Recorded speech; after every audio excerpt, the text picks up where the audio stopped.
On the bullet 3 on page whatever it is, it says, as public health has now become part of the larger Health and Human Services Agency, it would be appropriate that the agency take the project on and continue to institutionalize precautionary decision-making. And then it says recommendations on future use of precautionary principle. Focus on using the precautionary principle uniformly across the HHSA. Is that telling me that we're leading to a whole nother department in the HHSA dealing with the precautionary principle? If that's what, well, that scares me, because number one, we can't afford it, and I don't, but that's basically what that's telling me, that language. I mean, what does institutionalize, that basically, let's create an institution to just deal with that. That's a whole nother level of bureaucracy. And frankly, I think our public health and mental health, environmental health departments have a lot better things to do. And, as far as, I think we're probably, I know we are as a county, we're more aware of our environmental impacts and our future environmental impacts than any area. I read a lot about what's happening in other areas, and we're so far ahead of other.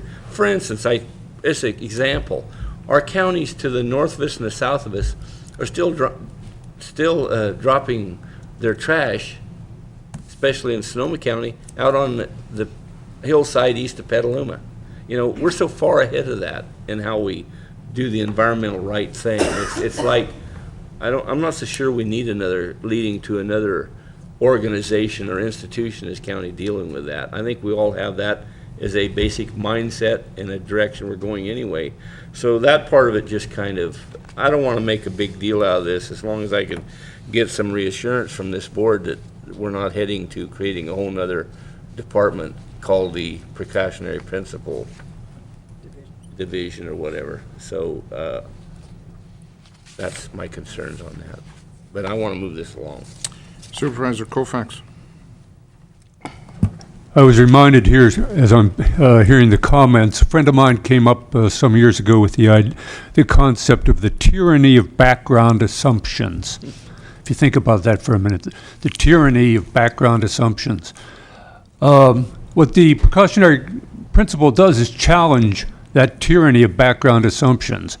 And I think that's what we should be thinking of it is. If a simpler way or less analytic way of thinking about it is, it should be background music to the ongoing activities that take place in county government. And I think if we take that particular perspective, we actually challenge the tyranny of background assumptions, which sometimes just aren't out. The tyranny is there. And when we pay attention to what is there, by having the precautionary principle before us, we have accomplished something. So we're not talking about creating a conservatory of music here. We're talking about at least creating the background music that will allow us to challenge some of the tyranny of background assumptions that sometimes distort and misdirect our activities. So in that regard here, I think the group should be commended for its efforts. None of us need to institutionalize yet another category or another niche or a special unit of kind of thing. So in that sense here, I would like to go forward with the vote. Hope we can get a unanimous vote on it. Thank you. Thank you, Supervisor. I'll have final comments before I call for the vote on the motion. I do applaud the work of the working group.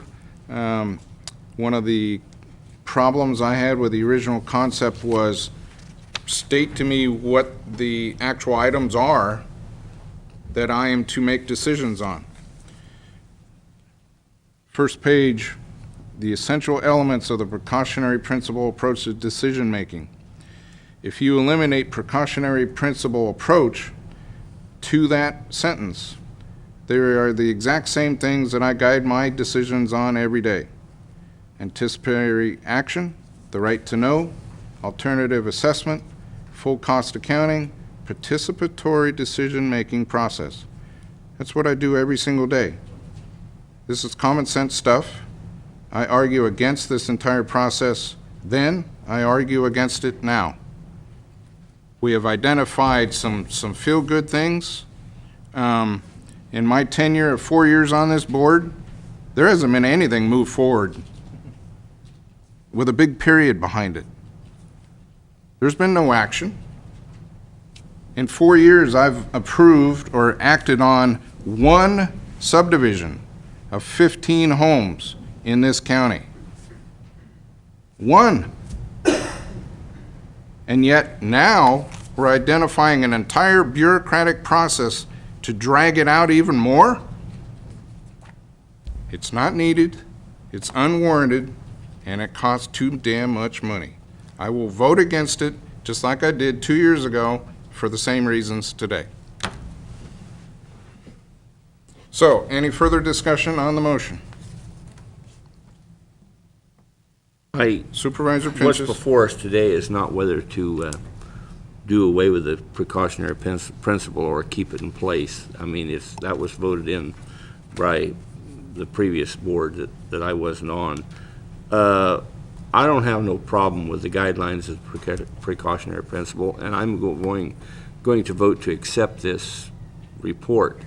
I basically got the assurances from the Supervisor Colfax and other board members that it's not going to lead to another bureaucracy. But I think I think we're maybe making a mountain out of a molehill. So